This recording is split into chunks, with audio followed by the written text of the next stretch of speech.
It's been nearly a decade since Facebook acquired Oculus. During that time, in order to focus on the metaverse business, the company name was changed from Facebook to Meta, and the product name was changed from Oculus Quest to Meta Quest. The performance and content of VR products are also evolving day by day. Have you ever experienced virtual reality VR? It is said that VR is dead, the VR boom is over. It may not have been said. What is really true? And how have VR devices evolved? This time, we will focus on Meta Quests and explore the actual situation. Also, since this video was created based on my personal opinion, I apologize in advance for the fact that it may contain incorrect information, but even if you don't usually play VR, you can still get an overview of Meta Quest. I hope you will understand, so please enjoy it till the end. In the virtual world of VR, there are no limitations imposed by physical distance. You can share the same space with distant friends or people across the ocean. You can enjoy live performances that would be impossible in the real world, engage in casual chit-chat with friends you have almost forgotten as an adult, or experience the immersive gaming experience that only VR can offer, as if you were in the world of Resident Evil. Certainly, VR devices do not yet offer the ease of a smartphone or the convenience of a PC, but you still need a VR device to have a unique VR experience. Now, Facebook didn't sell Oculus Quest from the beginning. In 2016, which was called the first VR boom, VR goggles called Oculus Rift were released for general consumers. If we go back a little further, VR devices themselves existed even before 2016, with Nintendo's Virtual Boy being famous. However, the specifications and technical capabilities of the VR devices of this era were overwhelmingly lacking compared to today's, making it difficult to fully enjoy the virtual world. Oculus Rift's feature is that it uses a fisheye lens. By outputting distorted images to a display and viewing them through a fisheye lens, we have created an inexpensive VR headset with a wide viewing angle. Fisheye lenses are also used in the so-called three major VR headsets released in 2016: Oculus Rift, PlayStation VR, and HTC Vive. The same method will be adopted for all VR headsets released later. Oculus Rift is a type of so-called PC VR goggle that connects a VR headset to a PC and operates it. Even for general PC games, a so-called gaming PC with considerable specifications is required in order to play the game. It's the same with VR, and in order to play VR content on a PC, you need a PC with fairly high specs and an expensive price. In other words, the hurdles to playing VR at that time were much higher than they are now. In 2018, Facebook released a VR headset called Oculus Go. Oculus Go is a standalone VR headset, unlike PC VR goggles. It has a built-in battery and processing chip, so the headset can operate on its own without being connected to a PC. This makes it easy to experience VR. In VR, where the hurdles to experience were high in the first place, the standalone type was truly a savior. However, standalone VR headsets also had weaknesses. That means the content is limited. There is a clear difference in processing performance between gaming PCs and mobile devices, and there are inevitably restrictions on the VR content that can be played on Oculus Go, a mobile device. In exchange for ease of use, the range of expression inevitably declines, such as poor graphics, reduced content, or the inability to play large-scale content. The original Oculus Quest was released in 2019, and the successor to Oculus Rift S, was also released around the same time. The major change is that the tracking method has changed. In the original Oculus Rift, sensors were installed externally to measure the movement of the user's head and the position of the controllers held in both hands. However, it was not easy to use because the external sensor was a nuisance and required space to install it.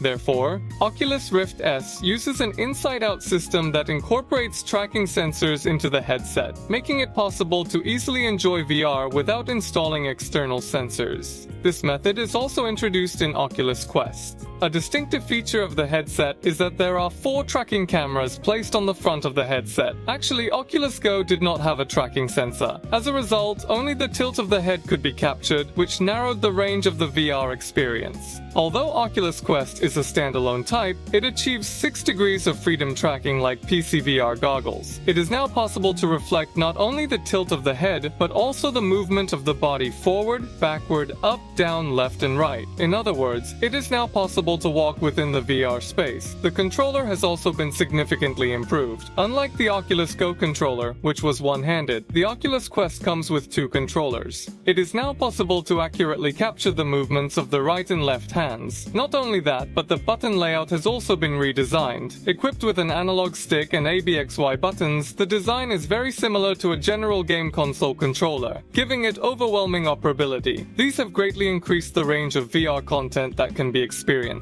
Action games, FPS games, VR chat, Beat Saber, etc. You can now comfortably play games from a wide variety of genres on Quest. This is something that was unimaginable with standalone headsets until now. The first VR headset I ever bought was an Oculus Quest. At that time, I was addicted to VR FPS games and played them almost every day. Some of you may have started using VR with the original Quest. That's not the only reason Oculus Quest was revolutionary. Surprisingly, you can now play PC VR content as well. As we have introduced, VR goggles up until now have been clearly divided into PC VR goggles and standalone types, but Oculus Quest has broken this barrier. If you connect it to a gaming PC, you can play the PC version of VR content on the Quest. This is a revolutionary development, and the hurdles for playing VR are getting lower and lower. Meanwhile, a successor to Oculus Quest that has been further improved will be released in 2020. This is Oculus Quest 2. Oculus Quest 2 has been pushing the boundaries of what it can do as both a standalone and PC VR device. It is often referred to as an all-in-one device because it is easy to use, can be started immediately by putting it on your head, and you can enjoy both PC VR's high-quality VR content.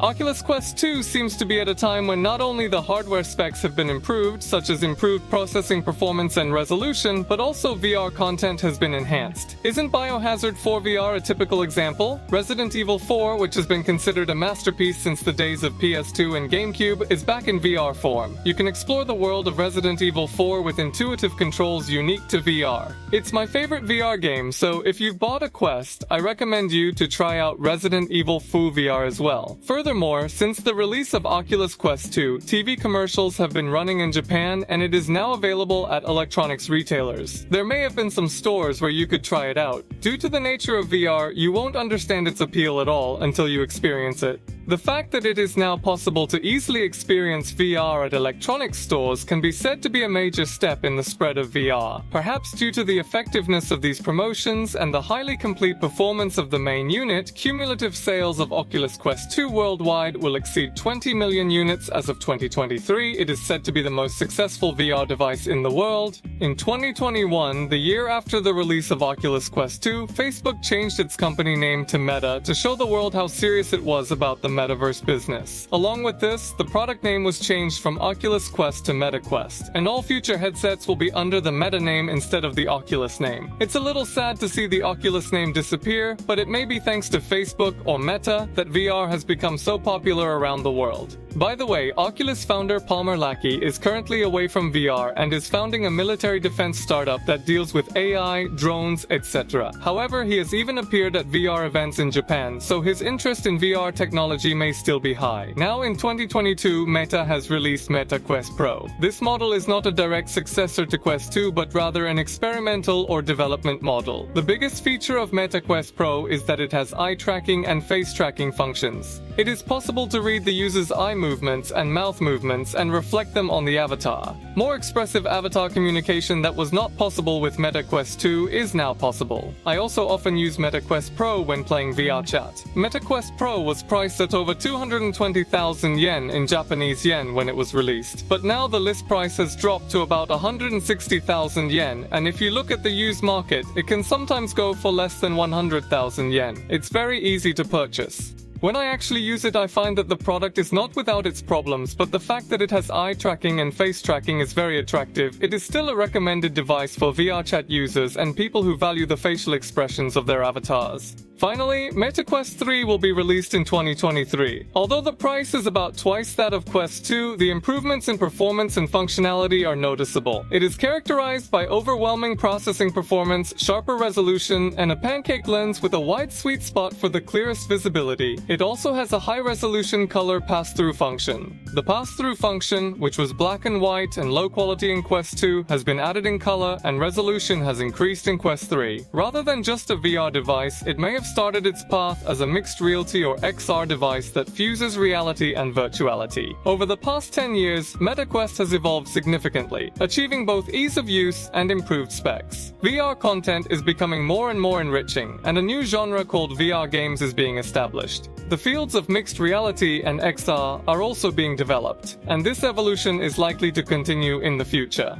If you are going to buy Meta Quest now, I would like to recommend Quest 3 as it has the highest satisfaction level, but the price is at least over 70,000 yen in Japanese yen, making it a little difficult to purchase. For those people, you might choose the cheaper Quest 2. The good thing about the Quest series is that all the VR content is shared. For example, Resident Evil 4 VR, which was purchased with Quest 2, can be started on Quest 3 and Quest Pro without paying any additional money, and all save data is shared. It's convenient. However, there are some VR games that you should be careful about. For example, Resident Evil 4 VR cannot be started with the original Quest. Similarly, it is expected that content that can be launched on Quest 3 but not on Quest 2 will appear in the future. With PC VR games, the data is saved on the PC, so you don't have to worry about this, but I hope you can enjoy a comfortable VR life while paying attention to various points. I will continue to share information about VR and AR on my channel, so if you are interested, please subscribe to the channel, give it a high rating, and look forward to the next video. See you again in another video or broadcast.